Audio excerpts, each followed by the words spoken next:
Хичээл 4-1. Имэйлийг автоматар шүүх, ангилах.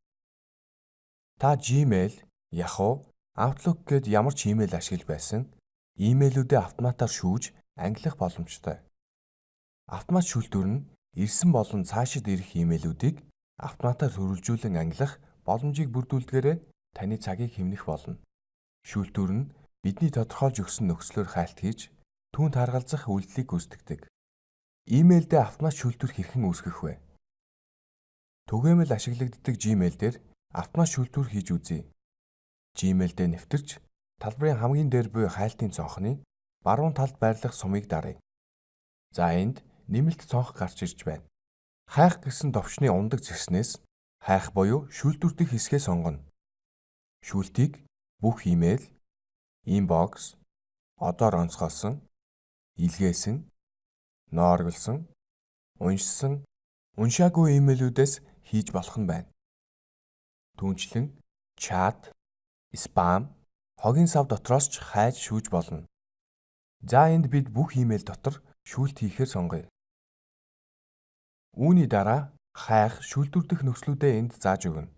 Тухайлбал тодорхой нэг хүнээс ирдэг имэйлүүдийг сонгох бол from талбарт хүнийхээ нэрийг бичнэ.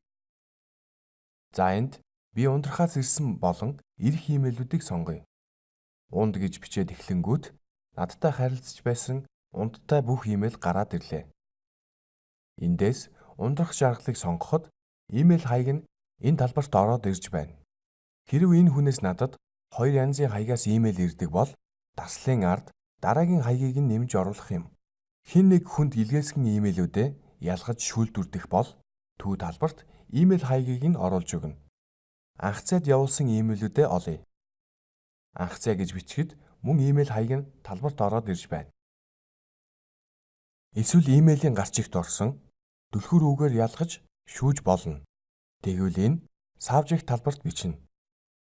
Жишээ нь үнийн санал хүссэн илгээсэн имэйлүүдийг олж борлуулалтын сэжим гэсэн хавтаст хадгална гэж бодъё. Гарч их талбарт үнийн санал гэж бичнэ. Ийм үг агуулсан гарч ихтай хичнээн имэйл байгааг Enter товч дарж харъя. За энд 5 имэйл гарч ирж байна. Тэгвэл үнийн санал гэж кириллээр бичиж үзвэл ямар илэрцүүд гарахыг одоо харцгаая. Кириллээр гарчгаа бичсэн 3 имэйл олдож байна. Гарч ихт хайлт хийхэд анхаарах зүйл гэвэл нэг дор олон түлхүүр үг оруулж болохгүй. Учир нь энэ бүх үгсийг зэрэг агуулсан илэрц олдохгүй. Үүний оронд түлхүүр үгсийг нэг нэгээр нь оруулж шүүлтүүрдэх ижил дүрм зааж өгөх хэрэгтэй. Имэйлийн гарчиг төдийгүй имэйлийн агуулга дотроос түлхүүр үгээр хайж гаргах бол энэ талбарт үгээ бичнэ. Даслаар тусгаарлан хэд хэдэн үг оруулж болох ч тэдгээрийг бүгдийг нь агуулсан цөөхөн хэдэн имэйл гарч ирэхийг анхаарна уу? Өмнөх жишээтэй харьцуулахын тулд үнийн санал гэж бичээд хай. 12 имэйл олдож байна. Үнийн санал гэж латинаар бичсэн гарчигтай 5 имэйл байсан бол агуулгад нь ийм үг орсон 7 өөр имэйл нэмэгдэж олдлоо гэсэн үг. Үүний нэгэн адилаар ямар нэгэн үг агуулаагүй имэйлүүдийг ч ялгаж болно. Гэхдээ энэ нөхцөлийг анх дахьч бус хоёр дахьч нөхцөл болгож ашиглах нь зохимжтой.